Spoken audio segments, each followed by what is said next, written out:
Welcome to Sundry Sports for Tuesday, July 21st. A little late night. Been doing that a lot lately. We start with Cowboys Wire, brought to you by USA Today. Adam Redmond's versatility may make him keeper for Cowboys. I believe I read this headline yesterday. The NFL season seems right around the corner. When the Dallas Cowboys eventually line up to play, they will have one of the top-rated something or others, and his name is Adam Redmond. 5 most underrated or overrated Cowboys in Madden 21 ratings. As the new football season draws closer, video game and fantasy football enthusiasts are preparing for yet another year of exhilarating ancillary enjoyment.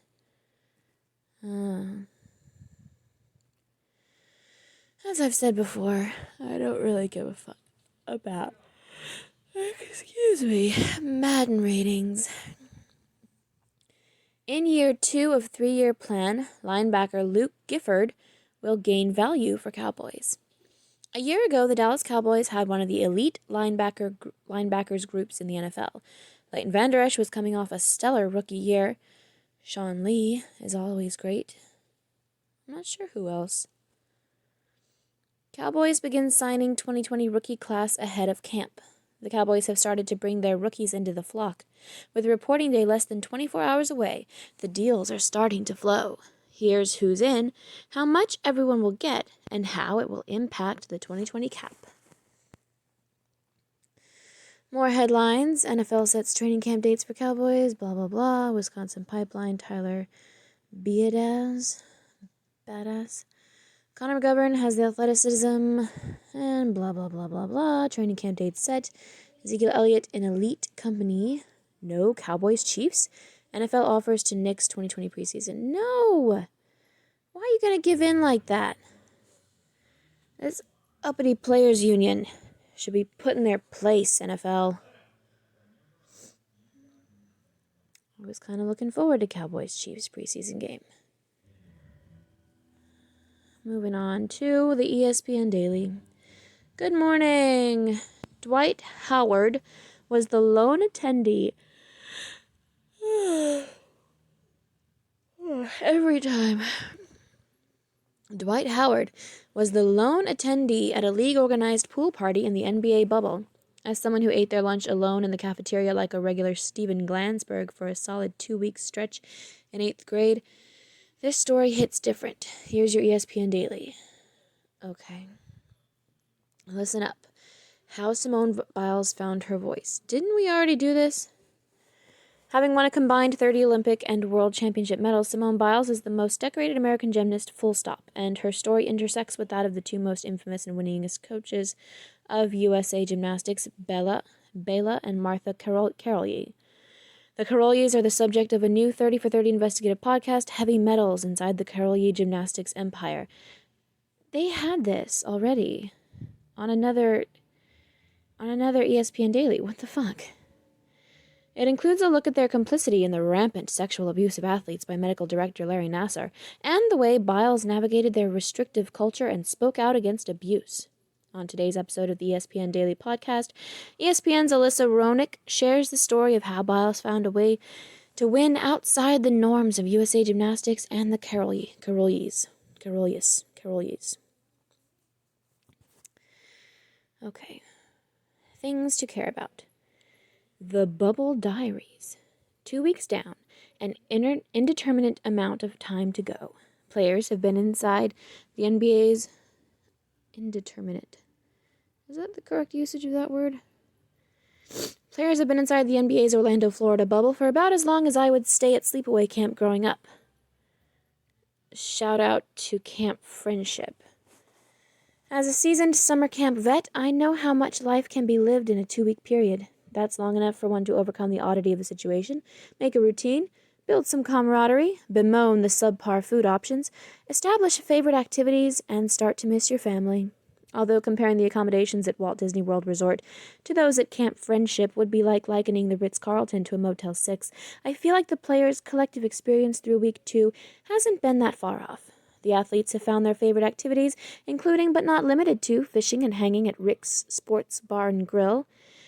They have begun to adjust to the obscure reality of having a proximity monitor beep whenever they are within 6 feet of another person. Oh, that's awful. And they have started to suss out the boundaries of where the bubble ends and the public sidewalk begins. Some of them, okay, this was just Dwight Howard, even took part in the NBA's well-intentioned but poorly promoted pool party with DJ Nasty.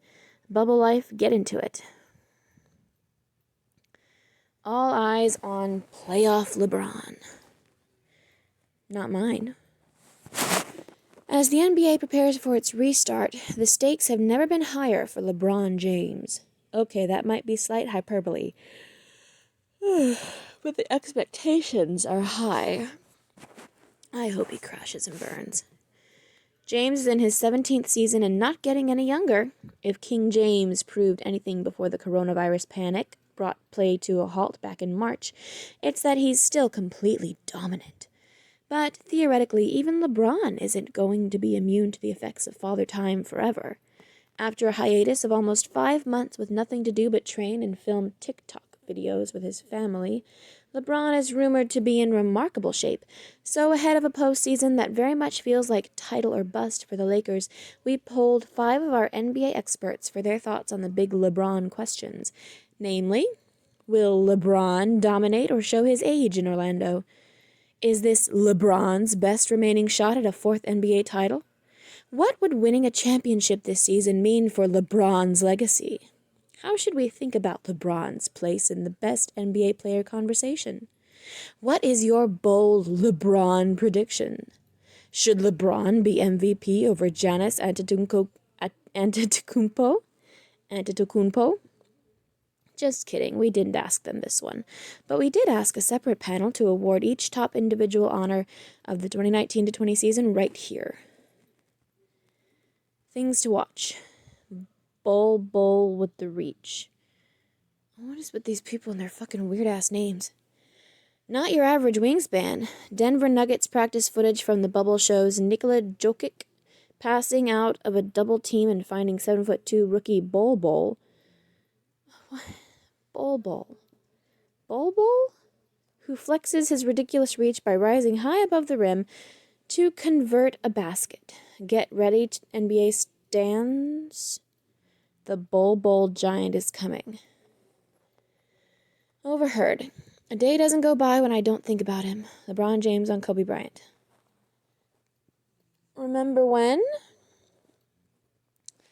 Manny gonna Manny. On this date 16 years ago, Manny Ramirez performed perhaps his most mind-boggling play, and there were a lot of mind-boggling plays when he cut off Johnny Damon's throw in the outfield. Damon returned the favor 10 years later, cutting off Ramirez's ceremonial first pitch after a pregame ceremony honoring the 2004 World Series champions. Okay. Until next time, remember, on what would have been Robin Williams' 69th birthday, I'll leave you with his wisdom. No matter what people tell you, words and ideas can change the world. This has been your ESPN Daily for Tuesday, July 21st, 2020. And